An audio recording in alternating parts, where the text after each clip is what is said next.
93, everyone. I'm here to address some of the questions that were asked on the Toronto Thelema group about the Holy Guardian Angel experience. I explicitly didn't want to do a lecture on that in and of itself because I kind of feel that the Angel in the Abyss lecture covers a lot of the salient points on this topic. However, some interesting questions did come up, and I'd like to talk about those in this video. Michael asks, and I'm starting with this question because I feel that this is kind of the most important one that I got, but he asks, how we reconcile the promises made in the Abramelin book with, the experience of the angel that Crowley seemed to have. I mean, it talks about all these, really vast supernatural powers, and this is something that doesn't just play into the Holy Guardian Angel thing. This plays into all of ceremonial magic to be as a whole, basically. I mean, yeah, we talk about the power of invisibility, the power of flight, teleportation, reading minds, stuff like that. All this supernatural stuff that, as far as we can tell, no one really does. And there's three major issues that come up here. Now, first of all, just to address the basic premise of the question, are these things even possible? I would actually say yes, they are. To a certain degree. Crowley tells us not to seek after this kind of stuff. The reason for this, and the sort of underlying thing behind this, is that the will is paramount. The will is the ultimate authority. So, unless it's your will to be able to do these things, or they become necessary to your will, it's not part of what you're doing. It's not part of why you're here. So, he says, well, and it's true. I mean, I don't like going into details about these experiences because I don't like to turn what I'm trying to do here into some kind of magical pornography. But yeah, I mean, I've had experiences of really fantastic stuff happening, but it was never because I called it up or intended to do it necessarily. It was because it was necessary to what I was doing, and then it happened as a way of paving the way for that.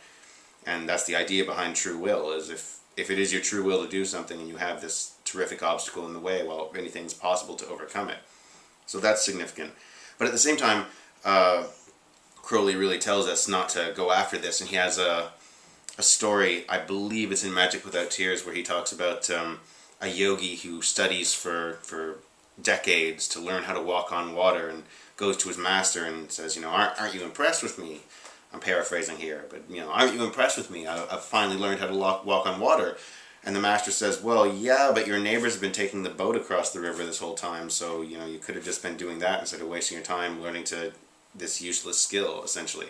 And they are generally useless skills. I mean, that brings us to the second point, for which the classic example from Plato is invisibility, the Ring of Gyges, which Tolkien later borrows for Lord of the Rings. The whole concept behind this being there is no honorable use for the power of invisibility. Unless there are literally people out to kill you, and this is kind of the whole, and this will bring us into the third point before I get ahead of myself, but this brings us into the whole idea behind a fantasy world where there are evil creatures like orcs and whatnot that you really can't negotiate with, and their only motive is to actually hurt you and kill you. Then yes, it becomes useful to disappear from them. Real life isn't like that. Even if someone had the purest motives, and they were out to be a new Spider-Man or a Batman and try to fight crime, what are you going to do? Fly around the city looking for crimes to happen? Is that serious? And does that even address the reality of where crime comes from and what the cause of this stuff is? No, it doesn't. I mean, it's this kind of desire for vigilantism or something like that I think that leads people into a desire for these sort of powers, and in reality, it's not very useful or applicable or even a good thing to have accessible. I mean, think about it. If you could say something completely fantastic, that your guardian angel gave you the ability to shoot lightning out of your eyes, how often does that situation come up where that becomes necessary in your life? When is that relevant to your existence? And the answer is probably never.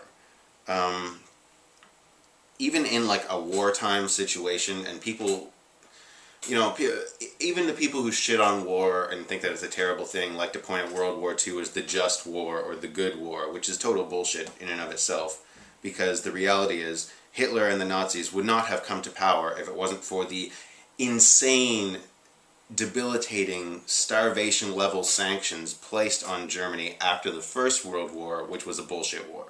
So, the Allies created the situation that allowed the Nazis to come into power. So they weren't rushing in to save the day. They were rushing in to fix the mistake that they already made. So, again, not a just war. No such thing as a just war. Not really.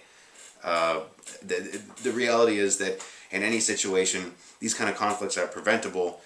And, I am not a pacifist myself, so I'm not advocating a pacifist type situation. I'm actually kind of a fan of violence. I do enjoy it. I think every human being, if they are honest with themselves, actually does as well. But we have to feel that our violence is justified. That leads us to create this sort of white hat, black hat situation.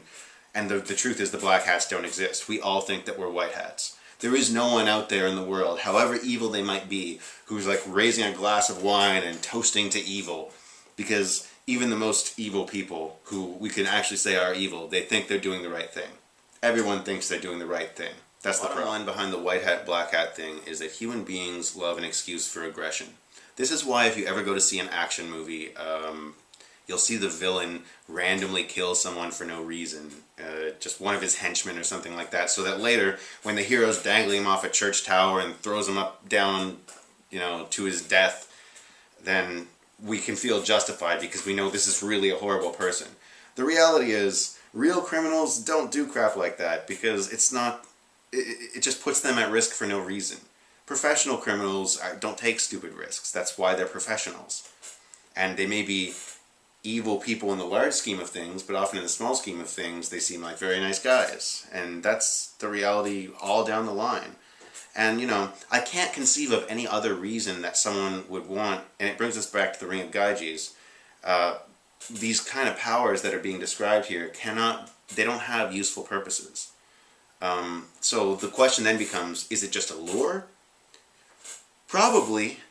I mean, as I said, I've seen these things happen for useful purposes, but only in real crisis situations. And no sane person seeks out crisis situations. I think for the most part, these kind of things are made as offerings because, well, there's a guy who comes to the lectures regularly called Aaron, and he likes to ask this question, which he's asked several times, and I think it's a really important question. And he's like, why would someone study this? Why would someone devote this much energy to the occult? And that's an excellent question. The problem is that it's hard to come up with an explicit answer until you've actually been doing it quite a bit, and even then it's difficult to articulate to other people. So I think that a lot of these offers of power is like a lure in a way, and once you get into it enough, you realize what the value of the practice is, which you wouldn't have realized before. I mean, myself, I got into the occult because I wanted to live forever. I had this like very childish wish for immortality. Now, obviously, that's impossible. But what I learned over time was that my work in the occult gave me the creative capacity to create things that would live beyond myself. And there's my immortality in a way. You can call that a cop-out, maybe. I think that's a fair criticism. You can call it like a settling. Again, fair criticism, but I don't feel like I've settled, and I don't feel like I've copped out. I actually feel very satisfied with what I've accomplished. The thing is that you actually have to do the work to get that satisfaction and understand what the accomplishment